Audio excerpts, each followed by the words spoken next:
I find it interesting how it attracts and traps my attention. When I walk on the street and suddenly I spot an acquaintance from the corner of my eye, especially when I want to avoid that particular individual for some personal reason. It's interesting how my perception is tucked into that individual at that moment as I am passing by, as I am passing by, as I'm going along.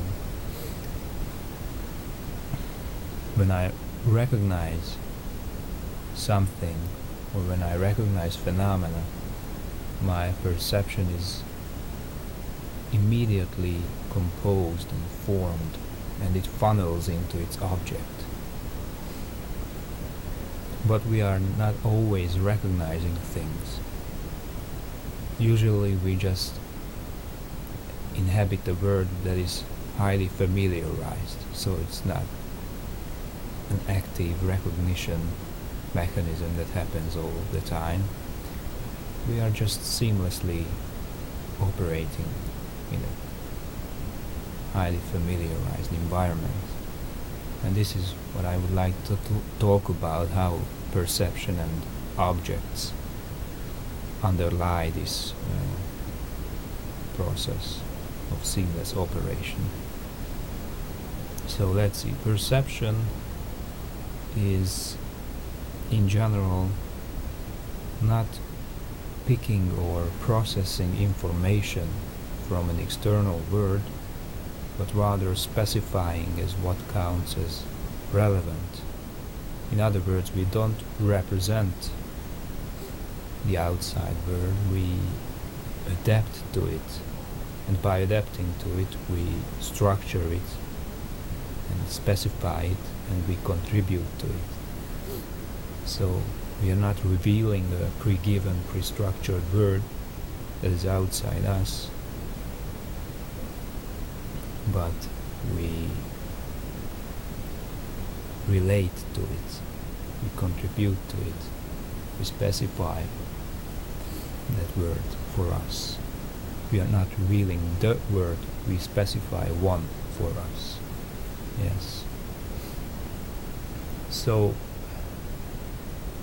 I would say that we take the word in the form of our perceptions, and our perceptions take the word in the form of objects by objectifying it. And objects are the way we as cognitive systems come to grips with the world. Try to think of objects not as concrete entities here, but rather as functional distinction within the field of perception, or functionally distinguished patterns within the stream of experience that can be classified along different organizational levels. For example, you can have concrete physical objects, or more abstract, conceptual, intentional objects that are not locatable in the space and time of the senses. But on whatever level we look at objects, they are characterized by the same features, like they are consistent and persistent, in that their components hang together in our perceptions, in our perception.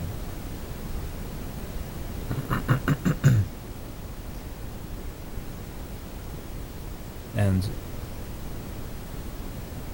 this is the way that they render a constantly changing reality predictable, or at least familiar, because they are composed of components that hang together, and they are persistent, they are consistent, they don't change over time. Furthermore, a phenomenon emerges as an object in the stream of experience as something meaningful and sensible when it's perceived as embedded within a background or a frame of reference against which it stands out as a figure. So if I see a spade, I perceive it as a figure because it sticks out from the background. I can manipulate it and handle it. And it also sticks out from the background because on another level it serves the function of digging in the context of gardening.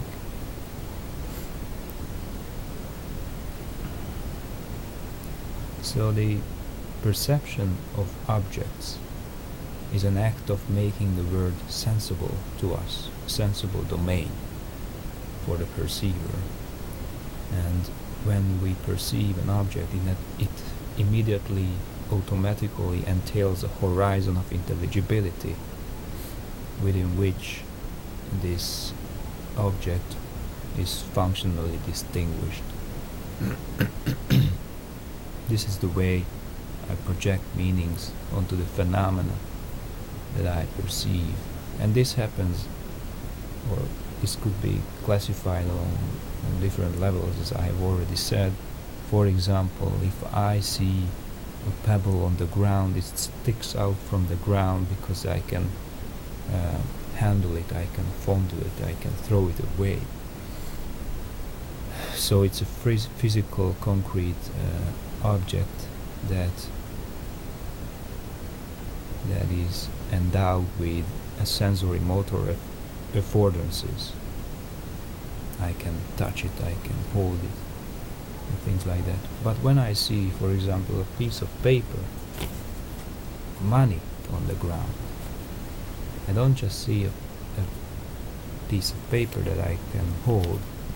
I immediately experience something that is endowed with intentional affordances. I perceive exchange value, I perceive possibilities and happy consequences. Or what else? Or I hear the word luscious. I'm reflexively framing this word, and the sounds that I hear could whet my appetite, for example. So word is a kind of an object that has semantic affordances.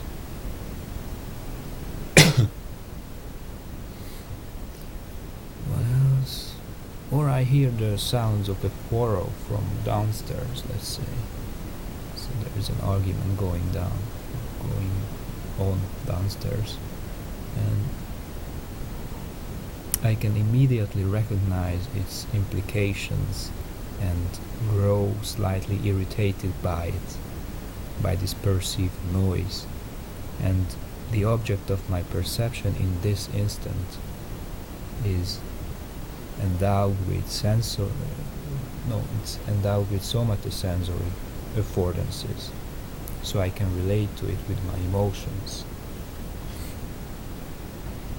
These are all objects of perceptions at different levels of understanding that I have sketched. And it follows from all this that I have talked about so far that when you don't quite comprehend or understand the phenomenon or something, that means you haven't yet encompassed it fully. You haven't yet objectified it really. You are not aware of the components that compose it, that could hang together in your perception. And as William Guess